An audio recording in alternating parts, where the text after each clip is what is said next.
আবু জাহেল আবু লাহাব নাকি হাজী সাহেব ছিল,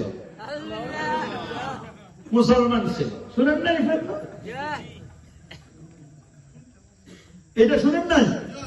এটা তো সবচেয়ে হট ফেতনা, গরম ফেতনা, এটা টাটকা ফেতনা, টাটকা। আবু জাহেল আবু লাহাব এরা হাজী সাহেব ছিল এবং এরা কি ছিল? আমি চিন্তা করে দেখি, আবু জাহেল আর আবু লাহাব যদি মুসলমান আর হাজী সাহেব হয়, আলহাজ হয়, তাহলে বাংলা পৃথিবীতে আর কাফের কি?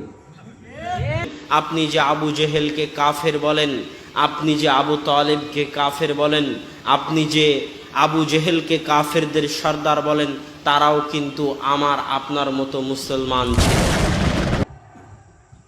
আবু জাহেল আবু লাহাব নাকি হাজী সাহেব ছিল, মুসলমান ছিল। শুনেন নাই ফেতনা? এটা শুনেন নাই? এটা তো সবচেয়ে হট ফেতনা, গরম ফেতনা, এটা টাটকা ফেতনা, টাটকা। আবু জাহেল আবু লাহাব এরা হাজী সাহেব ছিল এবং এরা কি ছিল?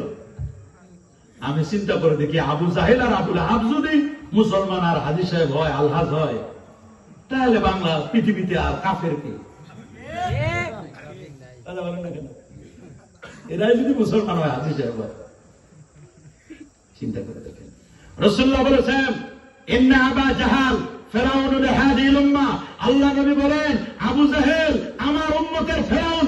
মুসলমানের যুগে ফিরাউন ছিল, আমার উম্মতে তো ফিরাউন ছিল না। তা আমার উম্মতের ফিরাউন যদি কেউ দেখতে চাও, তাহলে আবু জাহেলকে দেখো।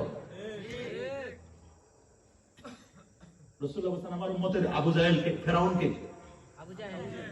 নবীর পিঠে যখন নারীগুলি চড়াই দিছে, রাসূলুল্লাহ আল্লাহর দরবারে এদের নামে নালিশ করেছেন, আল্লাহুম্মা আলাইকা বিআবি জাহাল, আল্লাহুম্মা আলাইকা বিউতবা, আল্লাহুম্মা আলাইকা বিশাইবা, হাত্তা সাবা, হাত্তা সাবা, এক এক করে নাম ধরে ধরে নবী আল্লাহর দরবারে নালিশ করেছেন। 7 জনের নাম, আবু জাহেলের নামটা প্রথমে বলেছেন।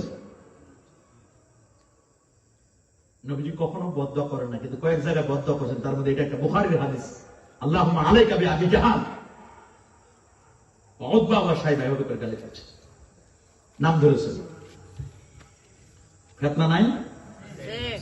কয়দিন আগে, এই 4 দিন আগের ফেতনা নেন, ফেতনা আরো লেটেস্ট। গ্রামগঞ্জের